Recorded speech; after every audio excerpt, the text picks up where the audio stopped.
إن الحمد لله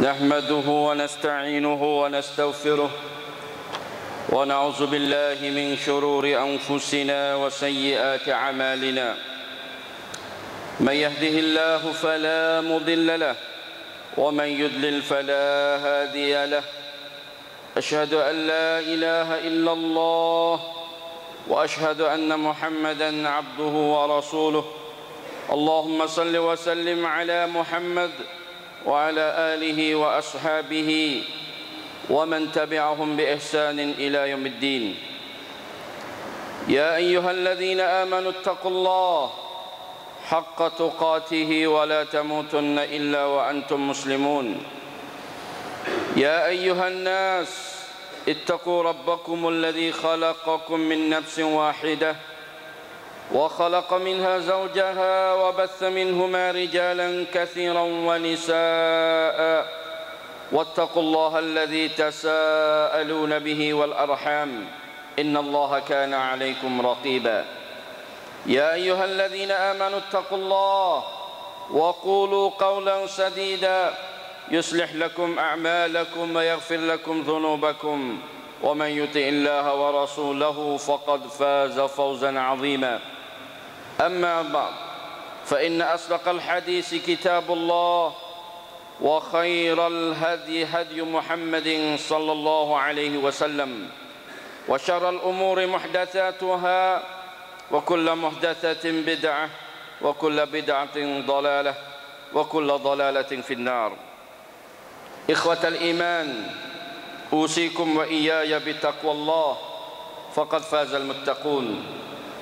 Sidang Jumaat yang dirahmati Allah Ta'ala, marilah kita mengambil kesempatan di tengah hari ini sebagai merupakan hari raya di dalam seminggu selain daripada raya tahunan, yaitu raya Aidil Fitri dan Aidil Adha. Sedang saudara yang dirahmati Allah Ta'ala, marilah kita sama-sama menyedari tentang hakikat kehidupan manusia. Marilah kita menyedari hakikat tujuan penciptaan Allah Subhanahu wa Ta'ala yang Allah Ta'ala firman di dalam surat Al-Mulk, alladzi khalaqal mauta wal hayata liyabluwakum ayyukum ahsanu amala.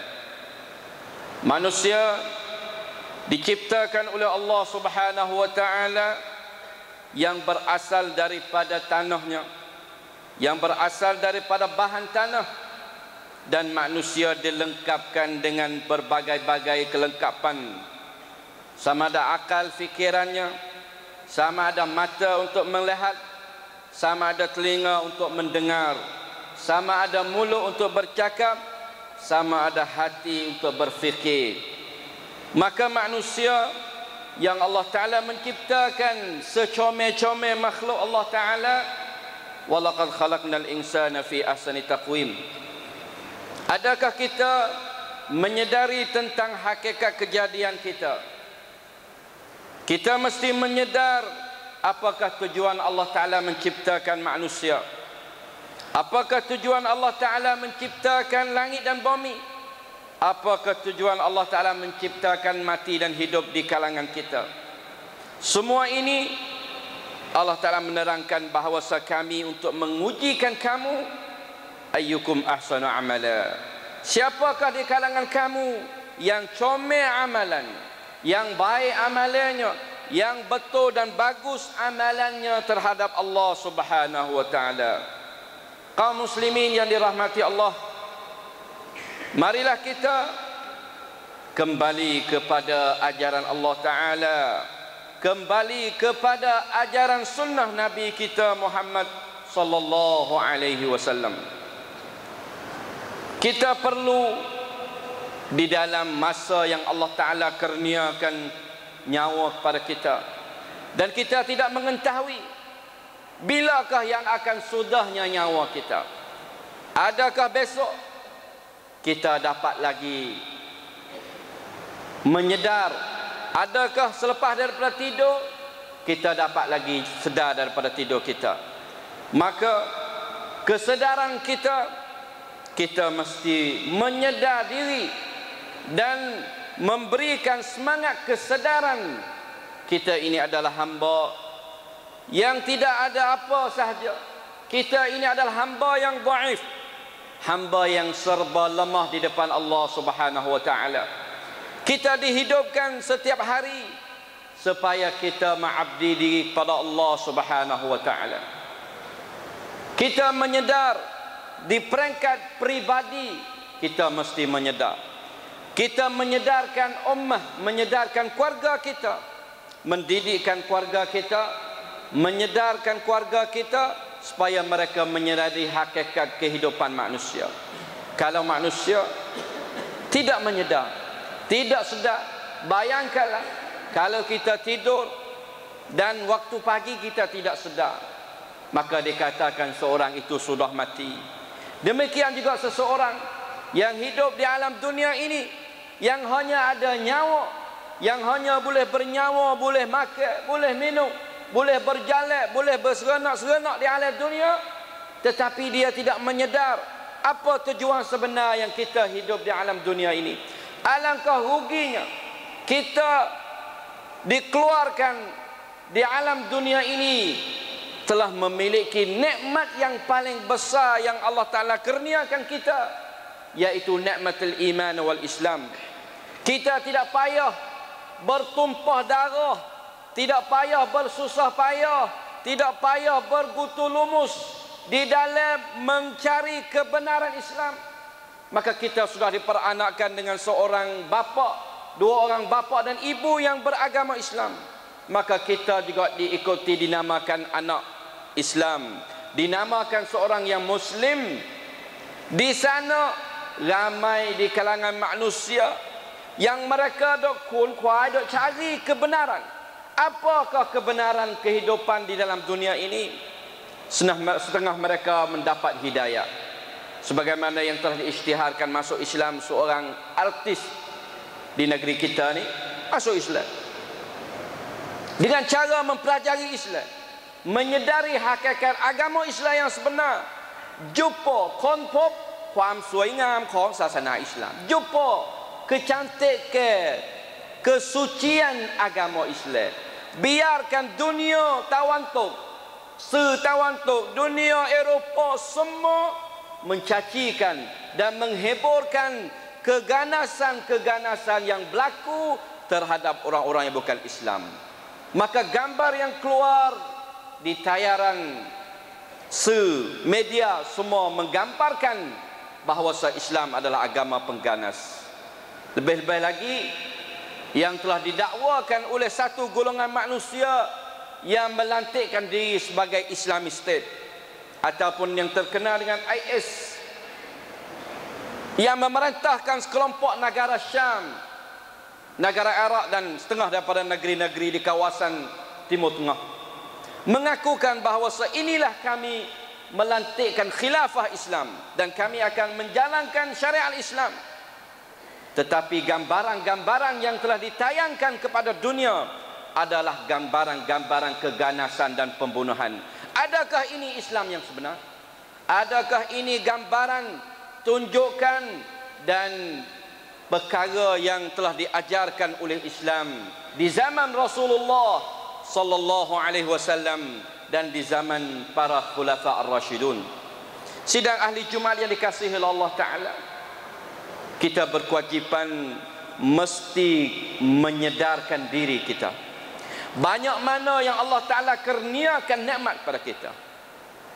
Mata yang kita lihat, telinga yang kita dengar, kaki yang kita dapat bergerak, hati yang berdenyut, akal waras. Tapi adakah kita dapat menggunakan segala nikmat yang Allah Ta'ala kurniakan kita untuk Allah Ta'ala, untuk agama Allah Ta'ala, untuk ketinggian Islam? Setengah pemuda menggunakan matanya untuk melihat benda-benda yang haram, menggunakan telinganya untuk mendengarkan lagu-lagu gila, menggunakan segala anggotanya untuk gunakan kepada perkara yang beraka kepada Allah Subhanahu wa Ta'ala. Dia tidak menyedar kullu ulaika kana anhu mas'ula. Semua akan disoal depan Allah Subhanahu wa taala. Mata yang kita guna, telinga yang kita dengar, mulut yang kita bertutur, akal yang kita berfikir, anggota yang kita dapat jalan dan kaki yang kita berjalan, kullu ulaika kana anhu mas'ula. Kita akan disoal oleh Allah Subhanahu wa taala. Bayangkanlah di suatu hari, di saat yang kita meninggal alam dunia ini dengan keadaan seorang diri, dimandi dengan keadaan seorang diri, dikafan dengan kain putih keadaan seorang diri, dibawa ke lubang lian, lubang lihat, ditanamkan dalam perkuburan dengan keadaan seorang diri.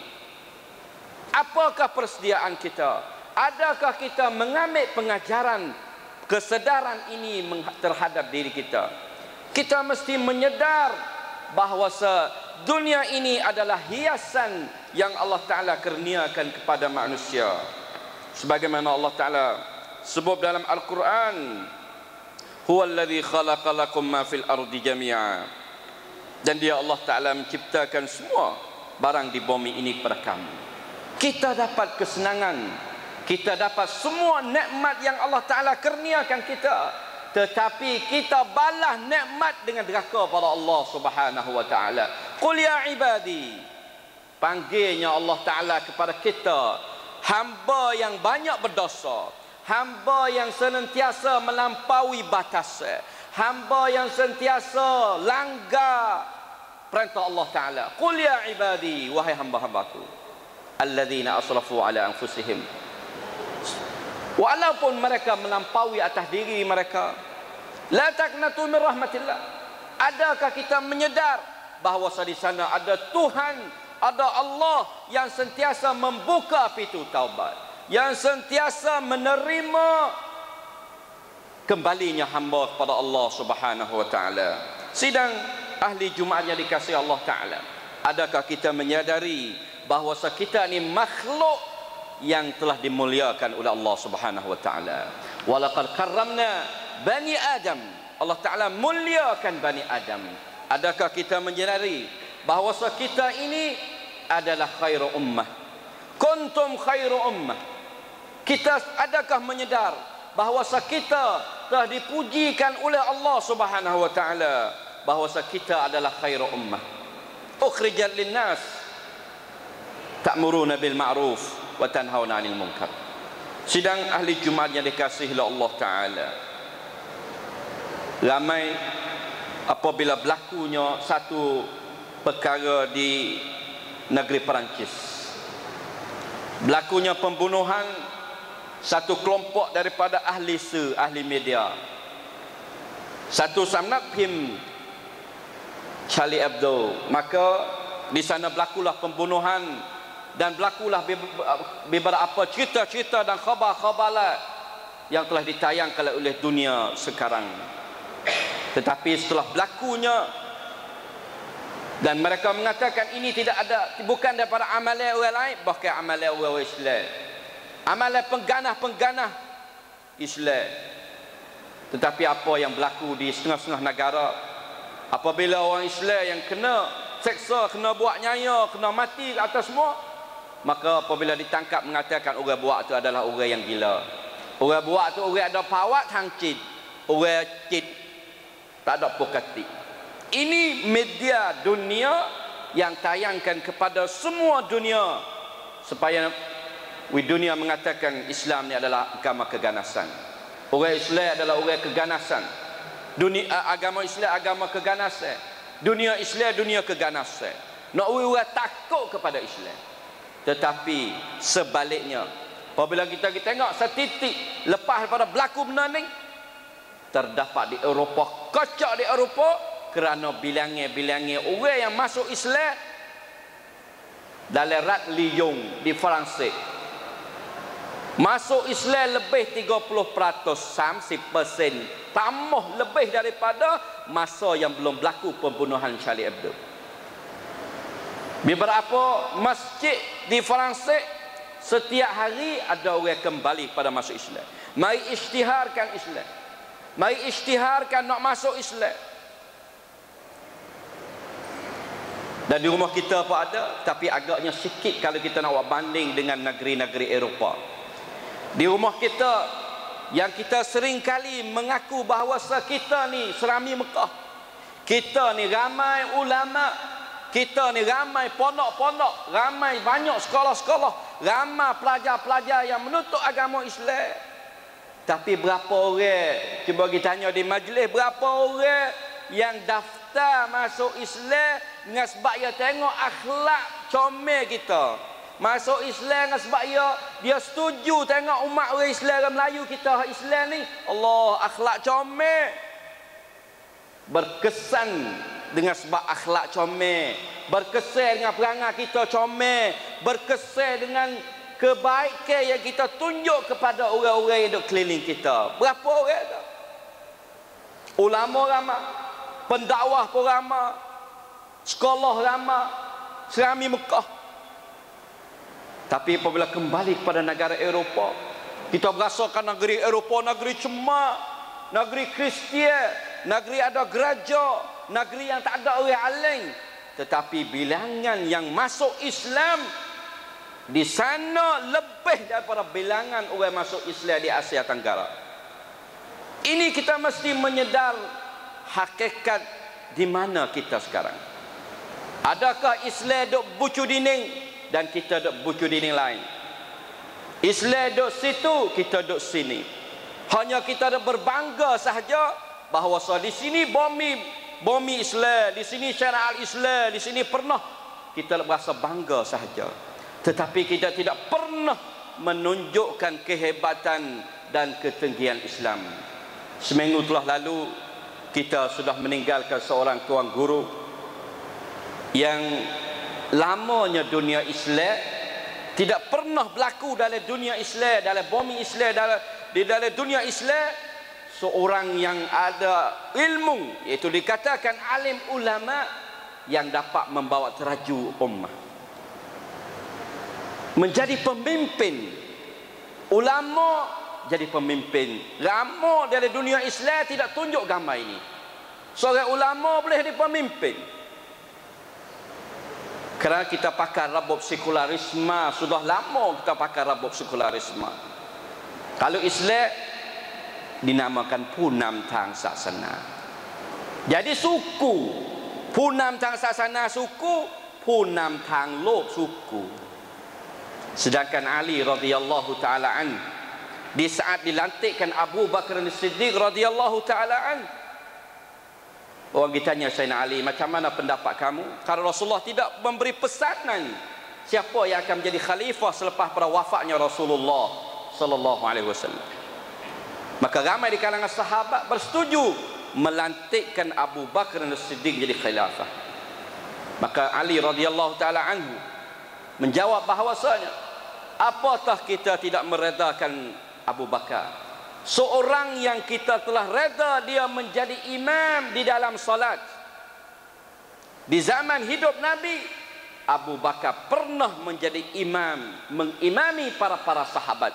Maka betapakah kita tidak reda dia menjadi khalifah selepas pada Rasulullah, seorang yang Rasulullah telah izinkan menjadi ketua di dalam salat. Adalah perkara yang lebih besar, perkara yang lebih tinggi, perkara yang lebih nilai. Macam mana seorang yang nak memerintahkan rakyatnya jikalau dia tidak mengertikan Al-Quran, jikalau dia tidak mengertikan Islam, jikalau dia tidak mengertikan syariat Allah Ta'ala, maka macam mana ia nak jadikan imamun adil? Tetapi perkara ini telah riak, telah hilang di dalam sistem pemerintahan negara-negara Islam. Maka Allah yarham, mudah-mudahan Allah Ta'ala rahmatnya telah menunjukkan satu kehebatan, satu perkara yang luar biasa, bahawa seorang ulama juga boleh menjadi pemimpin. Maka ini tidak berlaku, jarang-jarang berlaku dalam negara Islam, jarang-jarang berlaku di dalam negeri-negeri Islam. Kita mesti menyedar bahawasanya siyadatul ummah, siasah dan memimpin ummah ini adalah kewajipan orang-orang yang mengerti Islam. Barulah Islam mengangkat tinggi sebagaimana kemoncaknya Islam di zaman-zaman khilafah dan zaman-zaman sahabat ridwanullah alaihim ajma'in. A'udzubillahi minasyaitonirrajim. Qul man harrama zinatallahi allati akhraja li'ibadihi wat-tayyibati minar rizq qul hiya lilladzina amanu fil hayatid dunya khalisatan yaumal qiyamah. Barakallahu li wa lakum fil Qur'anil azim wa nafa'ani wa iyyakum bima fihi minal ayati wa dzikril hakim wa taqabbala minni wa minkum tilawatahu innahu huwas samiul alim. Allahumma ighfir li wa li. Alhamdulillahi rabbil alamin. Salatu wassalamu ala asyrafil anbiya'i wal mursalin nabiyyina Muhammadin wa ala alihi wa sahbihi ajma'in.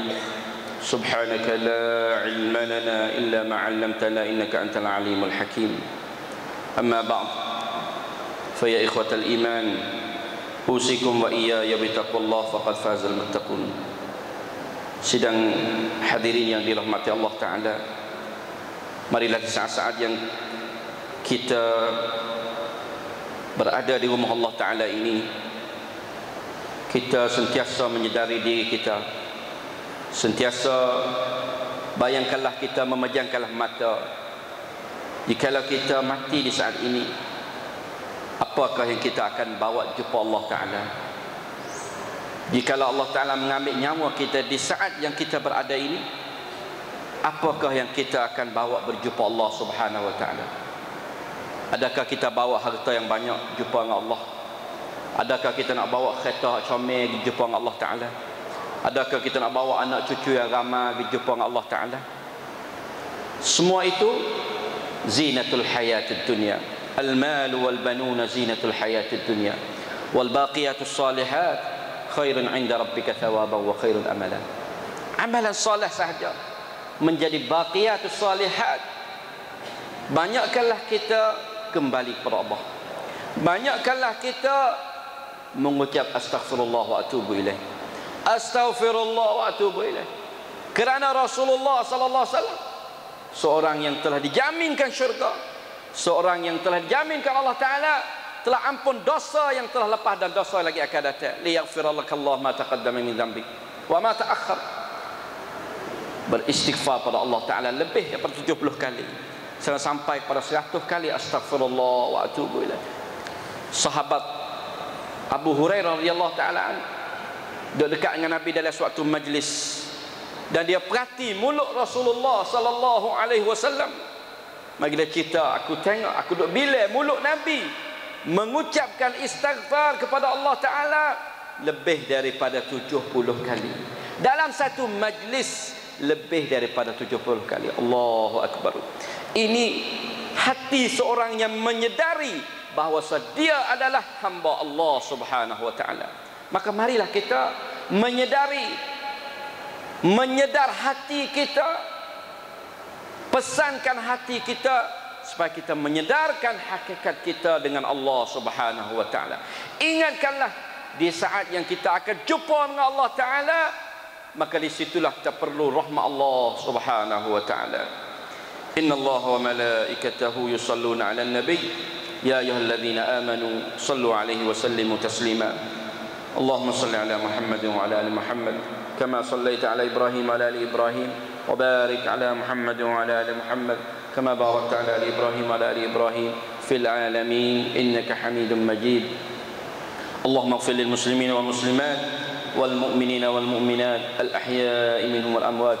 Allahumma a'izz al islam wal muslimin wa azil asy-syirka wal musyrikin wa dammir a'da'aka a'da'ad-din. Allahumma alif baina qulubil mu'minin wa aslih zata bainahum wansurhum 'ala 'aduwwika wa 'aduwwihim. Allahumma la tada' lana hadzal maqam dhanban illa ghafartah wa la hamman illa farajtah wa la daynan illa qadaytah wa la maridan illa shafaytah ولا مريضا إلا شفيته ولا مريضا إلا شفيته ولا حاجة من حوائج الدنيا والآخرة ولك رضا ولنا فيها صلاة.